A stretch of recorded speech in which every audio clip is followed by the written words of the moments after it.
بسم اللہ الرحمن الرحیم۔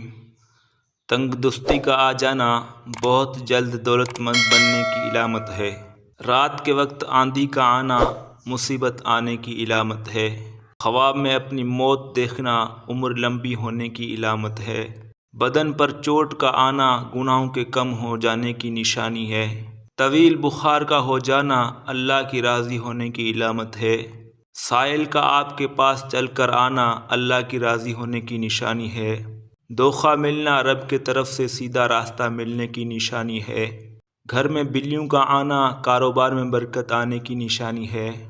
گھر میں مور کا اڑ کر آ جانا گھر میں رزق بڑھنے کی علامت ہے۔ گھر میں سفید کبوتر اڑ کر آنا گھر میں خوشحالی آنے کی علامت ہے۔ گھر میں لال بیگ زیادہ ہو جائے تو یہ نحوست آنے کی نشانی ہے۔ گھر میں چمگادڑ گھونسلہ بنا لے تو یہ آفت آنے کی علامت ہے۔ بلا وجہ پانی کی پیاس لگنا صحت اچھی ہونے کی علامت ہے۔ روٹی کھانے کے بعد گیس خارج ہونا طاقتور ہونے کی علامت ہے۔ صبح سویرے پیشاب نہ آنا صحت خراب ہونے کی علامت ہے۔ آدھی رات کو شدید بھوک کا لگنا فاقہ آنے کی علامت ہے۔ آدھی رات کو پیاس کا لگنا دولت آنے کی علامت ہے۔ دنیا سے دل لگ جانا اللہ سے دور ہو جانے کی علامت ہے۔ گھر میں بلی پاخانہ کر کے پاخانہ کو زمین میں دفن کر دے تو سمجھ جاؤ گھر میں بہت جلد خوشیاں آنے والی ہیں۔ ہنستے وقت آنکھ میں آنسو آنا نرم دل والے کی نشانی ہے۔ اندھیرے سے ڈر لگنا معصوم لوگوں کی ٹھوس علامت ہے۔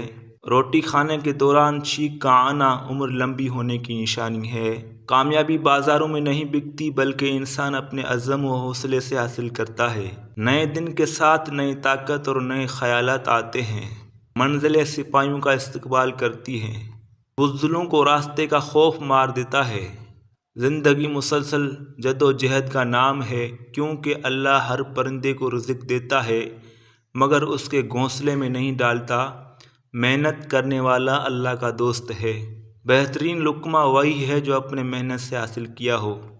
کمزور انسان گلہ کرتا ہے کہ حالات ہی ایسے تھے کہ میرے خواب چھن گئے۔ بہادر انسان کہتا ہے انہی حالات نے مجھے خواب دیکھنے پر مجبور کیا تھا۔ ناکامیوں کے ڈھیر میں سے کامیابی ڈھونڈ نکالنا بڑے لوگوں کی پہچان ہے۔ ہاتھی کے دانتوں کو پیس کر جلد پر لگایا کرو جلد چمکدار ہو جائے گی۔ محنت اور برداشت کامیابی کی چابی ہے۔ پودینے کی ڈنڈیوں کو چبانے سے جوانی آتی ہے۔ پیاز کو کاٹ کر مسلا کرو بدن کی جلد تازہ ہوگی۔ پتھروں کی چوٹ ہر پھلدار درخت کا نصیب ہوتی ہے۔ تو پیارے دوستو، ویڈیو اچھی لگی تو ویڈیو کو لائک کرو، چینل کو سبسکرائب کرو۔ اللہ حافظ۔